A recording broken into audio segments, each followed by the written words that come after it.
If we simply place a tiny Enfer module on as many of our new warships as possible, we should be able to distribute the learning process and rapidly accelerate Enfer's overall data acquisition. As Mother always said, more data never hurts. But this solution comes with problems of its own. Apparently not all Sophones agree that scattering miniature versions of the most intelligent AI ever created across the fleet of powerful ships is a good idea. I suppose we'll just have to convince them otherwise. That is a terrible idea, let's not do that. Let's get good. I am the gamer under development, and this is Endless Space 2. Let's get good. I am the gamer under development, and this is Endless Space 2 Penumbra. We are playing as a custom community faction that was designed for new players, known as the Diasporid. If you want to know more about what traits and things we're using, definitely check out episode 1 of this video so you can see all of that and copy it for yourself if you want. This is a great faction for new players of the Endless Space series. Let's go ahead and look at the ship we have right there, which is our first tank. So we are building our first military fleet here, and the reason for that is because we recently discovered we have neighbors, and those neighbors happen to be bird people that like to fight. So in order to prevent them from getting all brawly with us, we're gonna go kick their butts first. Now, in order to do that, we do need to get a military fleet that is strong, up and running, and that is what's in queue right here. It's gonna take us about 5 turns to finish that fleet, and once it's finished, we can begin sending it up here to sort of look for trouble. In the meantime, though, we do need to manage our hacks and other things and try to efficiently keep these pirates at bay, as well as build a friendship with the Epistus here so that we can assimilate them. Okay, reach 5 population excluding your main population. Yeah, that means I probably shouldn't have spliced the guys we spliced, but it's okay. We'll make it work. And one of the things we're going to do to make it work is come in here and see if we can luxury resource boost the Harashems, which we cannot right now. That's okay. So he's fine. We're just going to go ahead and end our turn there. Nusakan should be building things. I don't know why it's showing there's nothing in queue there, because we had a big long queue there. Okay, lifting the lamp. New objective. Capture, assimilate, or attract a new population. Opening your empire's doors to new population types has its challenges, but also its rewards. Each new group adds to the strength and flexibility of a society, contributing to the maturity of your empire as a whole. I agree. We should absolutely assimilate more people. What looked like a huge asteroid approaching one of your system's stars turned out to be a fragment of an ancient planet that burst ages ago. What makes it different are the remains of strange alien structures on it. What will you do before the planetary fragment flames into the sun? So we can go Forgotten Science here to gain 1 random tech. We can go Make Them Pay, which will give us plus 10% influence and dust for 10 turns. Or we can go Respect the Dead, which will give us plus 10% science and plus 10 happiness on systems on the Empire for 10 turns. So a random tech here seems really strong, but honestly these other ones are just as appealing. I'm almost leaning more towards Respect the Dead here, just because a science boost would help us out a lot in getting some of the technologies we need to better our military. Although a random tech could be... No, I'm gonna go Respect the Dead. I think that the happiness boost from that makes it more valuable overall. First Selenium Expedition has recovered its probes. Excellent. You can now probe search all the planets here, please. Well, there's only 1 left. We're gonna get it, though. Oh, goody. So we can rescue them, search the Curiosity, lose 10 Hyperium, or we can protect by renaming the Nusakan system to honor the lost. That'll give us 80 influence, but this rescue usually works out a lot better, so we're gonna go with that. And sometimes it spawns a pirate ship, I think, but it doesn't always do that. So in this case, we're gonna hope that it doesn't spawn an additional pirate ship that we don't need. Why, hello there, Hisho ship. So nice of you to join us. Have you met our shuttle? It's very nice. It like shoot you. It gonna do that. Okay, so this is the anti-projectile shield. Yeah, we're gonna go ahead and do this. We do not need to watch this. We can just let it go, and we should just smash the... Yeah, there we go. Smash them Hishos. And that completed Chapter 1 of our faction quest, which is awesome. So here we go. Enfer seems to be getting the hang of war, although you seem to have inadvertently given Enfer some interesting ideas about tactics. Oh well, all part of the learning process. That's kind of terrifying. What interesting ideas did we give him about tactics? And I guess if we were going to answer that question, it would be use and lose ships right here. While the new processes do not exactly make ships so inexpensive that they are disposable, they are certainly less costly to build. Excellent. We're sold right there. That is a huge improvement. Minus 15% ship cost. That is huge, huge, huge. Enfer is learning quickly. Its information banks are growing at an alarming rate. Already, it is requesting more data for its neural net. Amramo de Germir, Enfer's project lead, suggests that we do just that. Sorry, that name just totally tripped my tongue up. If we simply place a tiny Enfer module on as many of our new warships as possible, we should be able to distribute the learning process and rapidly accelerate Enfer's overall data acquisition.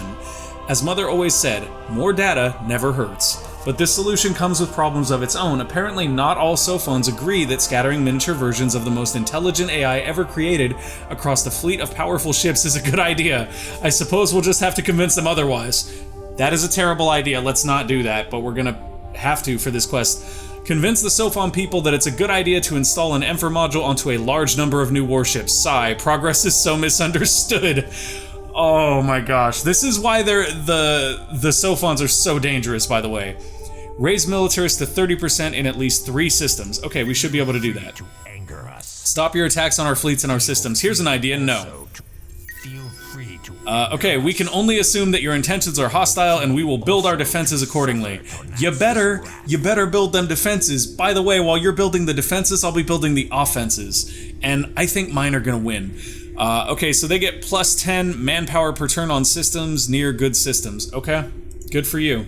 That doesn't help you because you don't have any ships near my systems right now.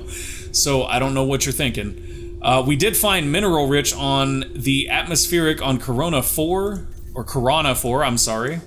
And if we go over to Corona 4, I believe that's right there, yeah. Okay, so that was actually a really, really nice atmospheric anomaly. Wow, just a good planet, really good anomalies. Look at that, +1 Fidzy per pop, and +2 population slots. And then we've also got mineral rich there. Corona is a great system. We absolutely want to colonize this. We need the Steps technology or the Baron technology to do that. And Baron technology will allow us to colonize there, but it'll make colonizing there very problematic because we need food to colonize, and Baron planets do not produce a whole lot of food.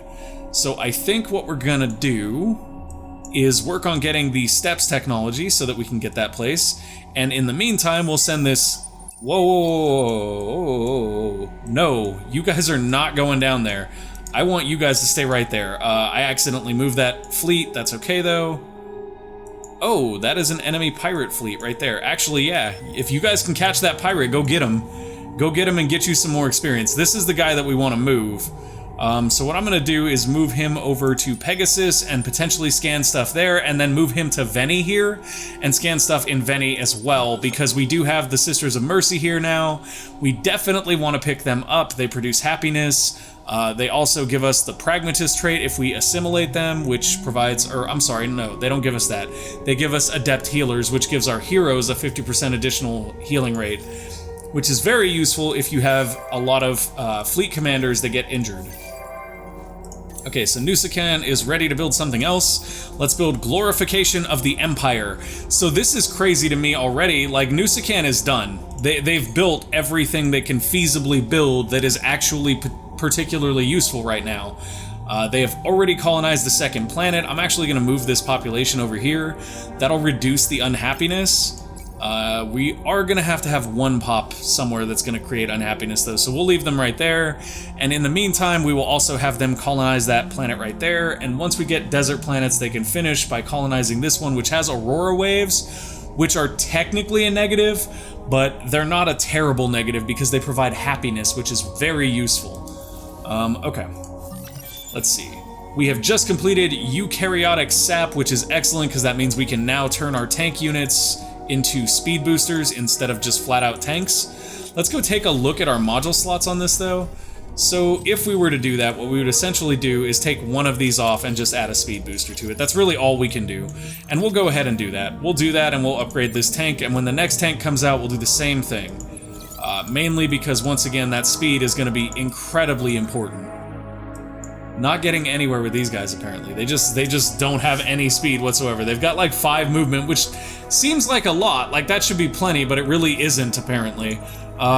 We can also use Star Boogie Bill here if we want to increase every fleet's movement by 4 points, which would be very, very useful. But at the same time, our influence isn't great right now. We are basically just barely positive on influence.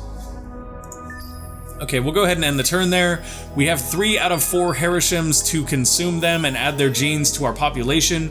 We're not going to do that, though. We're not going to rush that because we actually need 5 of those population to finish another quest. We are now friendly with the Epistis, which is great. That means they'll provide more resources for us. And the objective has been achieved for somebody to find the Behemoth technology. Did we read this? I don't know if we did. I'm going to go ahead and read it. Your soul hero, graduate of the Academy and Dust Adept, has requested an audience. Something has awakened, they confide. The Academy has registered emissions that they do not recognize. The source is certainly an endless manufactured transponder. They do not wish to explain further, claiming that Academy oaths bind them from saying more on the subject of how the signal was identified. They show their loyalty, however, in helping you discover the most efficient way to uncover the truth. Whatever the artifact is, it must be powerful and certainly had military applications. Further investigation of military technology should provide a clue. Endless technology is safest when it is in your hands, not someone else's. The signal came from a wreck disturbed by adventuring explorers whose identity remains hidden. The wreck, however, is a thing that dwarfs any known ship hull and whose exploitation goes far beyond military applications. There is much more to see and even more to learn. Okay, so that has already been done. We were the second empire in that, so we did get 30 red saying right there, and we obviously got access to the Behemoth technologies. So this is really interesting because now that we've unlocked the Behemoth tech, it creates a whole bunch of other questions. Like, obviously we need to go back and get that. That needs to be a priority for us to acquire. Now the question is, since it is a priority for us to acquire it, do we then need to go ahead and make sure we get Behemoth weaponization here? Like, should we basically dive deep into Behemoths right now and start building destructive Behemoths? And honestly, I'm gonna go ahead and say, yeah, that sounds great. So we're gonna get Behemoth weaponization here. We're also gonna get Juggernaut blueprints. We will probably come back and get some of these guys just because they're lower tier Behemoth things, so they shouldn't take too long to research. And likewise, we'll want to get some of these ones out of the economy tree. The thing about the economy tree ones, though, is that my favorite thing in the economy tree is just flat out this one. And that is because it just gives so much fids, guys. It's so good. I also hear, though, that these probes, or miners rather, are actually incredibly powerful. I don't know if it's the core miner. I think it's the one that provides depletion. Yeah, I think it's the core miner that actually makes it so you get a ridiculous amount of resources. So we could also do that. That's actually useful for us gaining strategic resources, so we could feasibly come over here and focus on a couple of econ Behemoth techs. We may not do that, but it is a possibility. Actually, now that I think about it, after we get our basic Behemoth techs, instead of just like loading up on crazy amounts of Behemoth techs, oh, I accidentally took something else out of queue there too. What was it? It was one of these. I know it was. That one. Okay, so what we're gonna do here is instead of going crazy and getting all sorts of Behemoth techs, I'm gonna get Behemoth weaponization here. And then we're gonna come over here and work on getting extreme atmospherics and neurorobotics. And actually, we will swap the order of those. The reason being that neurorobotics will provide us with this nice little production improvement right here, predictive logistics, which is incredibly helpful. It's just 20 additional production per planet. Nice, simple, clean. The thing is, it's also incredibly key for us to get it because it gives us the ability to acquire adamantium. And then we're going to get extreme atmospherics because it provides additional strategic resources when you build the expanded mines. But beyond that, it's going to unlock antimatter capture for us, which will give us access to antimatter. So we're mainly just going after those so that we can get access to those strategic resources we're going to need. Now after that, what we get is entirely up to us. We're probably going to want G-Services Exchange because that unlocks the other part of the market we don't quite have access to yet. But all of that is after we do our military stuff because we're trying to keep our military ahead of everything else. Excellent. That is over, so I mean, it's not excellent that it's over because that was giving us some nice production, but whatever. We're growing population. Every turn our pop just grows massively. It's kind of crazy how quickly we're sort of accelerating upwards. And now we should have this guy actually get somewhere. There they go. They're like maybe a crawl away. We're going to take this other tanks right here and we're going to update it. Now here's the nice thing. We have a bunch of missile boats that we're waiting to get out. But in the meantime, we can go ahead and deploy this fleet, and if we do, we can see what their movement's going to look like. Right now, their movement is currently 7, and if I'm not mistaken, that might be because the missile boat doesn't have a regular engine. It does have a regular engine. And the tanks have a regular engine as well, don't they? That is a 3-point engine, and that is a 3-point engine. Okay, so yeah, they do have just 7 speed. Unfortunately, we don't have as much speed as we'd like because we're really only getting speed from that one slot. But that does remind me that one of the things we definitely want to do, and I do this almost every time I play this game. If you're not the same type of player as me, maybe you don't think that it's as useful as I do, but I think it's hugely useful. We're going to go ahead and get aggro drugs here. And what that's going to do is that's going to upgrade our Deca class hull, that is our first protector, and give it additional module slots that cost us Hyperium to use. That is Hyperium in this, right? It's Glass, Steel, and Endless Legend. There we go, Hyperium in this. Okay. So essentially, it'll cost us 1 Hyperium for each of those slots we use, but it gives us additional support slots, which means we can put more of those speed boosters in there and create what is generally referred to as a taxi fleet. Their job will be to basically join a fleet and speed it up so that it can get wherever we need it to get very, very quickly. You guys are all good. We need 2 more population to make you happy. And let's go see what resources we need to boost the Harashems. Perfect. Boost them. Boost them everywhere. At the rate that our population grows, if we can boost the Harashems, we should be able to get 2 more of them and finish that quest relatively quickly. We are now cordial with the Sisters of Mercy, which is excellent. We have a hostile trace going, and our probes are ready on this exploration vessel, which is great because we can go ahead and probe this system. Let's do that. Got some more of this wonderful, wonderful dark glitter.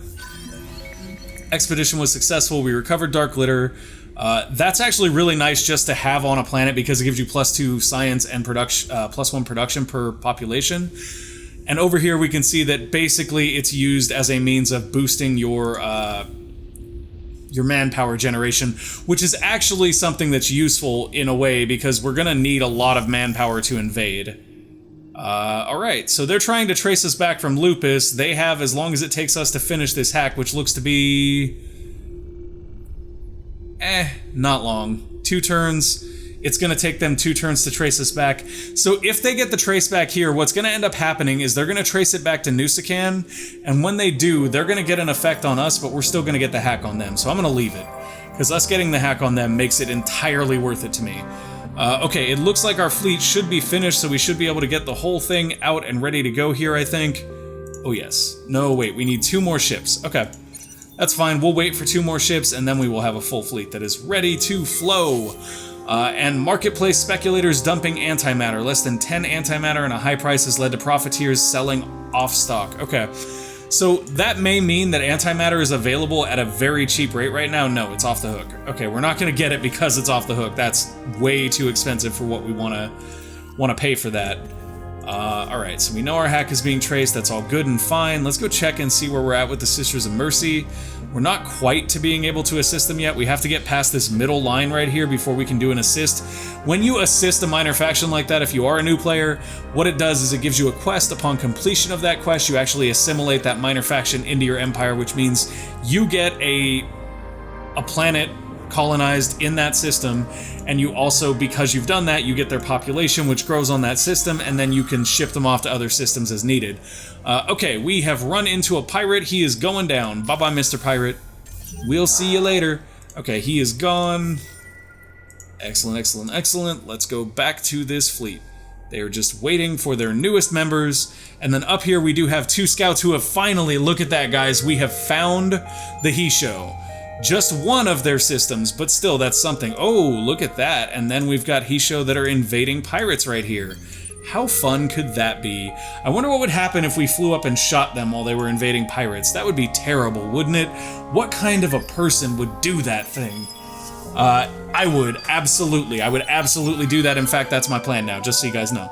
Smoothly done. Who says politics is a soft science? So we already completed the quest to militarize our people. We get 80 Transvine from that, which provides happiness if it's used as a system improvement, which is excellent. The people are on board, and more importantly, the scientists are too. But before we begin construction on an exploration fleet, it would be prudent to make sure we are building it with the shiniest technology available. Research 5 technologies in the military category, and we start at 0, so all the ones that we've already gotten don't matter, which is kind of aggravating, to be 100% honest. They just closed their borders to us, I think, which is kind of frustrating, but whatever. We're gonna go ahead and scan some of these pirate system planets. Or not, there's just one and we can't really scan it. And then we're going to potentially fight with the Hisho if we can. Doesn't look like we can do that. Okay, that is fine. I was kind of expecting that we'd hit the blockade and not be able to do much anyway. Okay, we have more Transvine, that's excellent. You've discovered a neutron star. You must extend your system's influence over it to receive the bonus. The bonus from the neutron star isn't that great. There are much better special nodes for us to get. But we did gain a population on every single one of our systems again this turn. So as you can see, the food bonuses that we have are leading to 1 population a turn. We are filling out planets like nobody's business at this point. And because we don't generate a ton of influence, now is a great opportunity for us to build these spin projects and also the honeycomb scope, because why not? Having a honeycomb scope on the planet just gives it better vision. There's really no penalty for it at all. And the reason we couldn't attack is because we were already engaged by them. I would imagine they're much stronger than us. They are. I'm gonna go ahead and retreat here. We probably shouldn't have attacked in the first place. That is totally fine though, because it's gonna let us retreat out of there, or at least it should. Yeah, we're gonna be moving on that way deeper in. We do know that they're in Zane now, and that's actually probably the first point we should invade. And now we have 0 lag command, which means we get an additional 3 CP on our Empire, and we are researching the Behemoth hull, which will be excellent. I'm almost debating potentially making just like an economic behemoth in the beginning and using that just to get a little more oomph to our Empire before we really dive into military. But I think if I do that, what'll end up happening, guys, is I'll just get drawn into the economy side of it, and then we won't end up actually going after them, and that's no fun. No, I don't want a magnet. Gosh, that would be terrible. I will take 1 more tank because we unlocked 3 CP, so we'll take 1 more tank, and we will take... why is this called the Accelerator? Oh, that's the base ship. Okay. 1 more tank, 2 more missile boats, and we'll actually move them to the front of the queue because we just want to get them out so that we can finish this fleet off and really be prepared to go. Question is, do we have a commander for it? We do not, so let's go see if we can buy one. We cannot. We do not have that technology yet, which is totally fine, but I would like to get it. Woo, and it looks like it's a good thing we're building the spin doctoring, because, or spin project rather, because if we didn't build that, we're at 0 influence gain right now, and that's just really tough. Okay, you're fine. You're fine in all other respects. In fact, there's enough units in this fleet that we may just come over here and invade the pirates so that we can get a little bit of extra experience.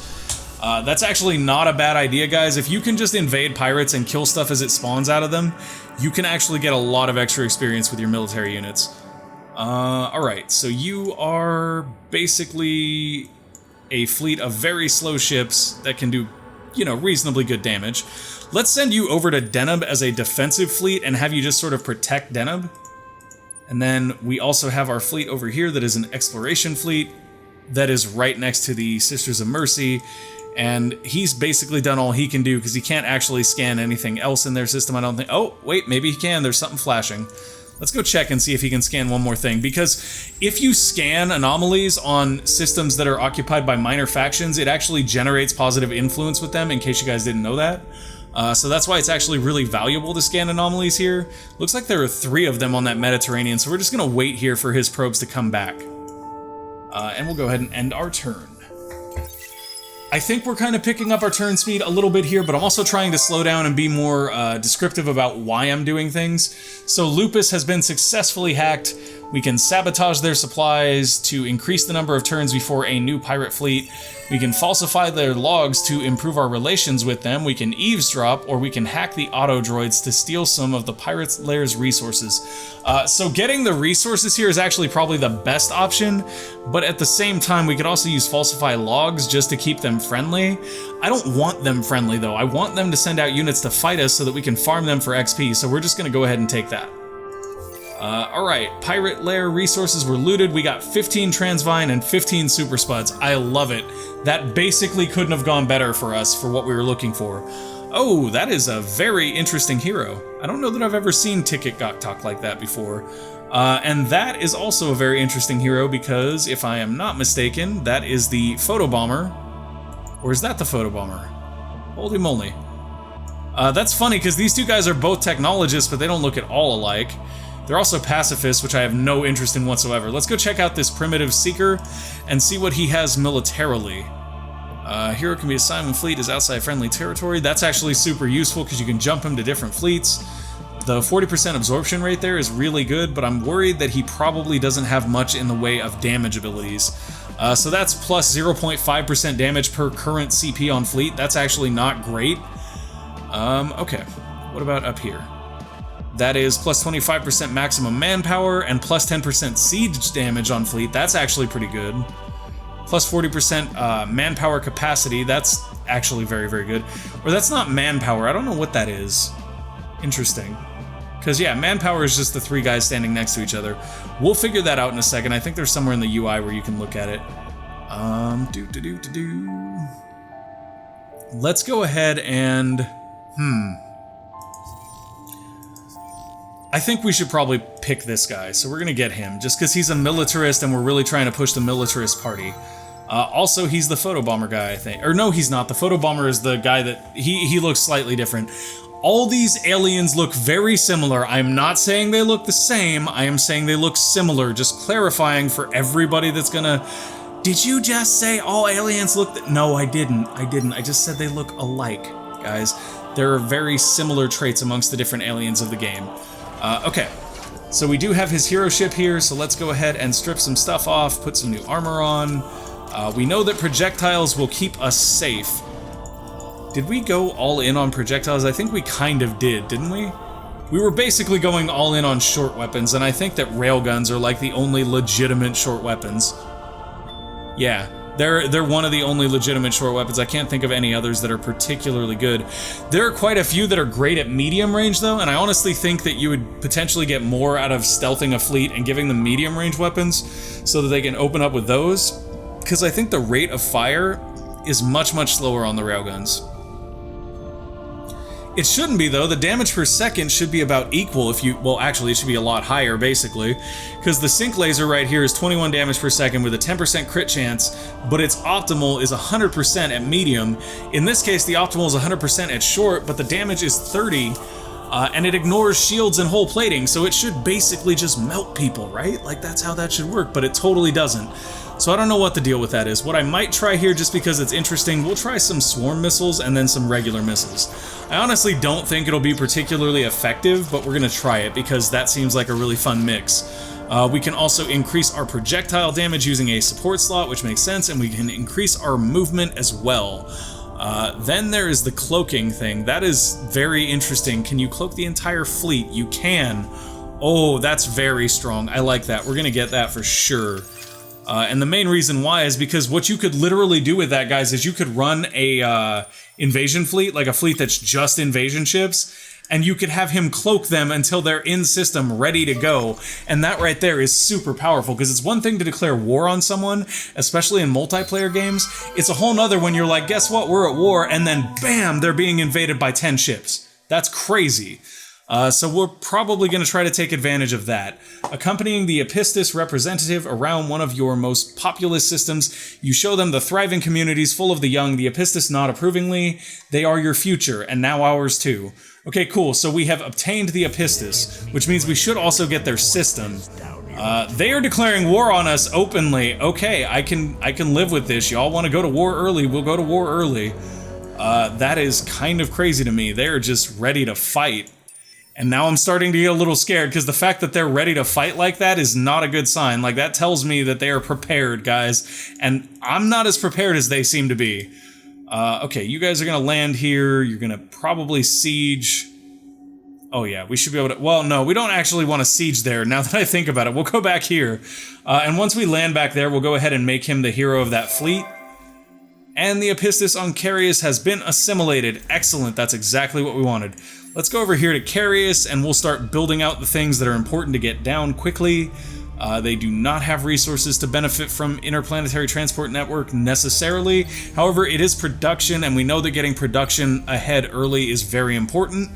And now we have access to our behemoths, which we haven't touched, so let's go take a look at our different behemoths. I think it's very clear that we need a military behemoth at the moment, considering that we just got war declared on us. So let's take a look at all the slots that are available to us and start making some very important decisions about how we want to use these slots. So for example, we absolutely have to have an engine. We have to, because without an engine, it drags the entire fleet speed down, so that's not optional at all. Anybody that tells you it is full of it. In this case, we have a choice between another defensive module or another support module. We're obviously going to go for a support module here since we had to dedicate our other slot to movement. Now, we could dedicate that slot to nano repair bots, which will heal up the behemoth after combat. That's a very useful thing to have. We can fit it with a mining probe, but I don't think that's going to be particularly great, in my opinion. Or we could just flat out fit it with a cloaker, which is really, really interesting because you can cloak a behemoth, I guess. I'm going to go ahead and go with... Wait. Can you put this on a military behemoth? Because if you can, that's kind of funny, honestly. I'm going to go ahead and go with this one, I believe. Yeah, we'll give ourselves a cloaking level of 1. That was background noise. Sorry about that, guys. We're going to go ahead and put our armors on now. We want to make sure we kind of even it out a little bit, so we'll go ahead and put a little more projectile armor in that third slot. That's pretty close to even. It's not perfect, but it's close enough. And then we'll go into our weapon slots. We do not... Oh, we do have bombers and stuff. That's right. So let's go ahead and do bombers as well as fighters in those available slots. And then in the remaining weapon slots, what I might do is... Yeah, we don't have an extra large weapon slot. That's what I was thinking we had, but we do not have that. So what is the range here on the bombers? It doesn't specifically say here, it can only be installed on medium. Yeah, that's not what I'm looking for. I'm looking for their range, guys. Come on. Just a little info on the range. So it doesn't say. I'm guessing their range is maybe associated to the ship carrying them. So it could be just a very extended range because we're on a giant ship. Let's go ahead and bring a laser or two with us. Actually, let's bring a laser and some projectiles on this ship. And there we go. We now have a functional behemoth design that will actually get us out there doing all the fun behemoth things without necessarily getting face smashed by somebody. Okay, so that has been done. And unfortunately, guys, that is all the time we have for this episode. If you enjoyed the episode, go ahead and click that like button down at the bottom. If you would like to see more of these Endless Space 2 episodes, or of our starting Endless Legend series, that'll be a new series starting next week that will be done with the Endless Legend community patch. In addition to that, we've also got Sunless Skies running right now, and I'm going to be putting out a tutorial for Fire Pro Wrestling World if you're into that. Thank you guys for watching. I hope you enjoyed it. If you did, like I said, maybe click that subscribe button. Check out some more cool content. I will see you next time. Bye!